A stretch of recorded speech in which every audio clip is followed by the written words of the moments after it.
Hey parents, Carmine here with your video review of Middle-earth: Shadow of War.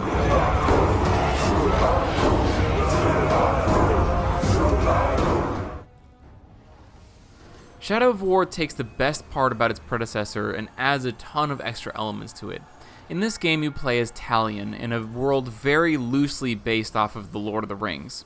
You and the elf wraith Celebrimbor are attempting to defeat Sauron's forces by mind-controlling your way into a huge army. You basically go through this game mind-controlling people left and right, working your way up Sauron's chain of command with the goal of confronting the Dark Lord himself. But while the story has its ups and downs and often feels like it gets in the way of the fun, the way that the enemies are presented and the way that the army is structured is the real fun of this game. Within each area there are captains, warlords, and an overlord. Each one of these enemies is significantly harder than the normal cannon fodder, but more importantly, each has its own unique personality and quirks. One that I encountered only spoke in rhymes. A couple didn't introduce themselves, instead having a random minion introduce them. One time I was in the middle of a mission, poisoning my enemies, when a captain jumped me and made fun of me for using far too much poison right before he started attacking me. A few betrayed me at some extremely inopportune moments. A good number I killed only to have them come back from the dead later on to attack me again. My point is that I had so much fun interacting with these characters. They constantly surprised me, sometimes waiting until I felt completely safe and comfortable, only to ambush me and sending everything into complete chaos. On at least one occasion, I had 5 different captains attacking me at the same time, pushing me to my limits as I tried to figure out if I should try and mind control them or run away to fight back. This is what the game is really all about, and this is the thing that it does better than any other game I've ever played. Violence is by far the most important factor. In fact, other than some language and some substance use, it's the only factor. And yes, we'll get to the gambling, but for now, the violence. The player will constantly fight with enemies throughout the entirety of this game.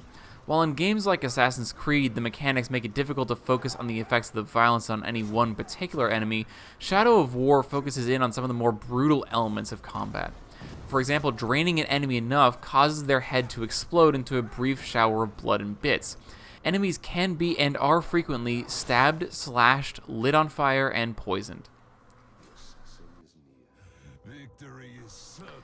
Captains, the named enemies that crop up frequently in each of the 5 areas of the game, can be killed in even more brutal ways.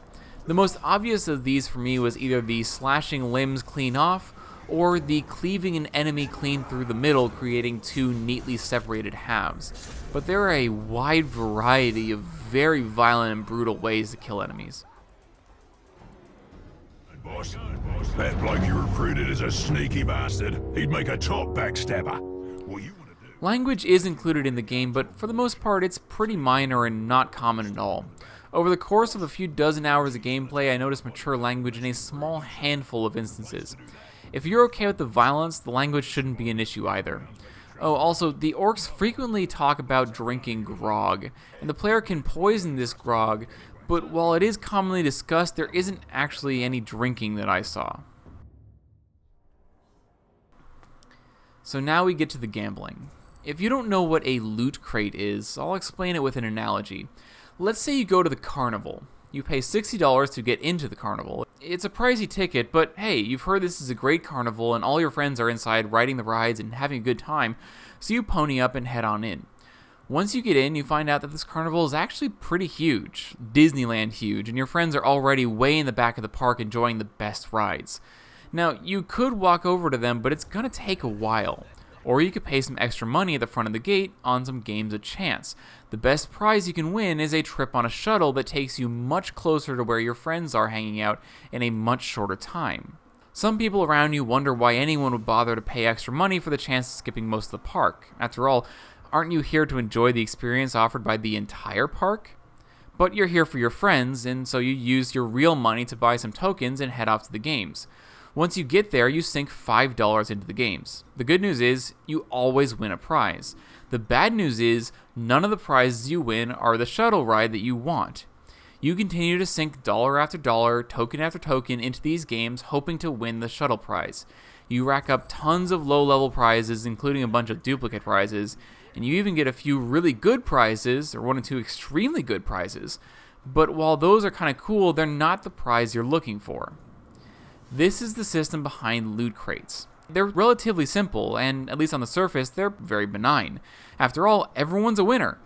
But if you're trading in real currency for fake currency that you're then using to try and win prizes, even if they're nothing more than a weapon or a skin or a character or whatever, it's gambling. There's a thing you want and a chance you could win it, but an even bigger chance that you won't. Knowing you'll walk away with something might soften the blow, but in the end there's a distinct possibility that what you walk away with will lack even an intrinsic value for you, in which case you've traded away your money for basically nothing, and once the game turns off, you've traded away your money for literally nothing. Your outlook here has grown quite grim, for soon I'll tear you limb from limb. So from this point on, if a game includes loot crates, even if the game doesn't include a premium currency, I'm going to consider it gambling. This won't be a retroactive thing, but I will say that if I went back to redo reviews of games like Overwatch and Battlefield 4, their gambling level would not be at 0. As a result of the violence, gambling, and minor amounts of language and substances, we gave this game a recommended age of 18 years old. I'm jumping on Call of Duty, Battlefront 2, and Need for Speed next, so look for those and more coming soon.